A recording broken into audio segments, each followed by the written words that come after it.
how important this is to your survival. I can trace everything back to your blood. It's the one thing I know is systemic, and therefore, if I can fix your blood, I can fix your body. Stress and your blood. What do they have to do with each other? Well, stress, there are two types inside your body. That is physical stress, and then we have mental stress, or what they call psychological stress. Now, the stress in your head is stress that's new to you, because most of the threats that we as human beings actually had to go through were physical threats. All right, so those threats resulted in us stressing out or having a sympathetic response, meaning your fight or flight response kicks on and kicks you into superhuman mode. If you don't know what that means, three things happen when you actually go into a stress response. The first one is your brain works about 10 times faster. So the world appears to slow down, but it really didn't. It's that your brain speeded up.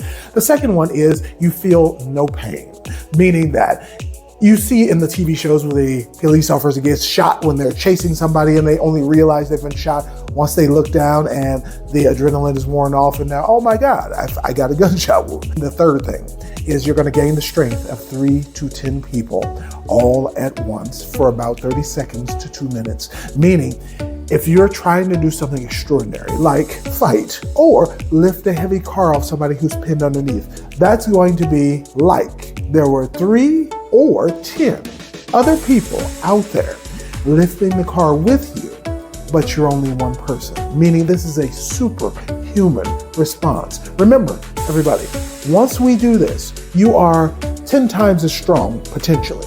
Your brain works 10 times as fast and you feel no pain. You are, in fact, a superhero. Now, I know that might feel like it's reaching a bit, but it's not far from the truth. And here's the thing. The reason that response lasts only 30 seconds to 2 minutes is because every single piece of sugar that you've been storing is going to be recruited and shot into your blood. That's what gives you all that strength and energy for those minutes. You're going to have cortisol burn at an alarming rate to the point where people believe cortisol is a stress hormone. It happens during stress, but cortisol is actually an anti-inflammatory. It stops the burning down of your body. But when you're in emergency mode, you can't put out those level of fires because you're burning literally everything at once, and cortisol can't handle that. You will burn through all of your cortisol in no time. It's like having a house on fire and you're walking in there with a bucket of water, not a hose from a fire truck. You understand? Now, here's the thing. How does this stress relate to your blood? Well, if you have a stress response, everybody, this response goes from eustress, which is a normal kind of stress, like a deadline, like your boss trying to make you meet a deadline. That's a good kind of stress. It puts you under a little bit of pressure so you can perform. But when you go past that, it becomes a bad stress, and that is called distress. This is a stress that you cannot handle, that tends to weigh mentally heavily on you. And on top of that, not only does it mess with and affect your mind, it also causes health problems. And if you actually go past that, the next level, the third and final level, is called exhaustion. You have nothing left. And most of us are living in a sympathetic dominant state, meaning you're burning through your cortisol almost for no reason. And therefore, you have nothing to protect you, which is why you feel so frustrated mentally when you go to work, why you're so frustrated and cursing everybody out in road rage traffic. It tends to be a thing, and I don't want you to ever take this lightly. You see, in the distress and the exhaustion phase, you want to know what happens to you physically? Your blood vessels stop secreting nitric oxide. Your adrenal glands start trying to kick off cortisol. Cortisol is run out, so therefore you got to try to make some more quickly. So what do? You steal precursors from your thyroid gland, and your thyroid gland precursors now have to go somewhere else for cortisol to be made, your adrenal glands, and then all of a sudden you are short on cortisol, and now your thyroid function, because you stole from it, now it starts decreasing in function. If your thyroid decreases in function, that means your metabolism decreases. And isn't metabolism all of your cells doing their work? Or at least they're supposed to be. Well, if that happens, everyone, your white blood cells start kicking in, because now we're going to have the formation of platelets, because you're going to be destroying everything. When your platelets go up, everyone. Those are the cells that throw themselves over the damage in your body, and they're supposed to be sealed down. But it's only going to add to the viscosity of your blood when you start producing all these platelets, because there's one problem. You start lysing down the clotting factors that hold the clot together, right? Meaning when damage is happening in your body, the platelets are supposed to come and cover the damage, and your clotting factors are supposed to come and cover that. So sealing it all in place so that you can heal, and eventually it slowly goes away over time when you start repairing yourself. It's basically an internal scab.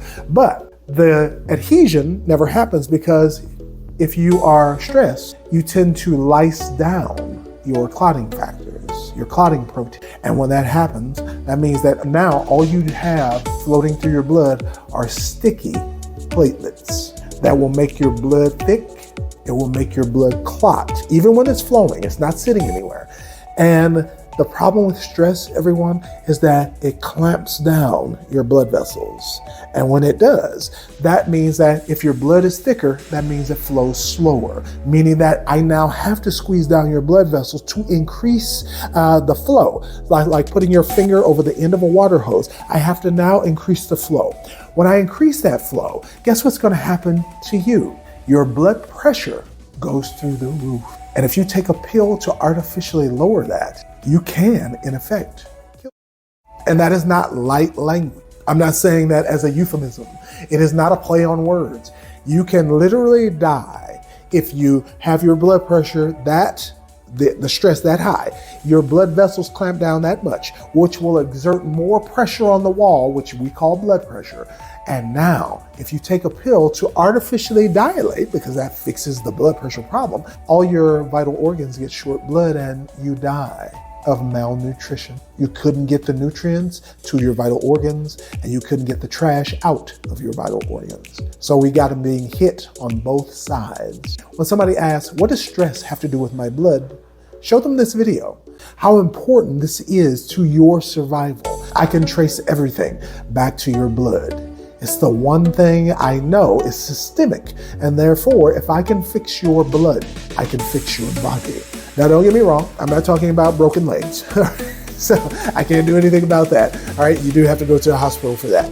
But everybody, we're talking about metabolic disease, metabolic syndrome. You should know metabolic syndrome used to be called insulin resistance syndrome. But now we call it metabolic syndrome because you don't know what that means. But it really has to do with your insulin, which has to do with your blood sugar, which has to do with your cells getting fat, which has to do with your cells malfunctioning, which has to do with your fat cells breaking down and releasing poison into your system. And that's what you call ketoacidosis, the keto flu. That's why you have to cleanse before you do the keto diet. So let's get real here. If you are looking for better, you've already watched this video, and you want somebody to help you get rid of your blood sugar issues, your blood issues in general, I want you to look at my web class that's streaming right now and see if there is something that we can do to help you get back to not stage 3, not stage 4, not advanced, back to semi-advanced. If you want it gone, let's work together. I'll talk to you soon.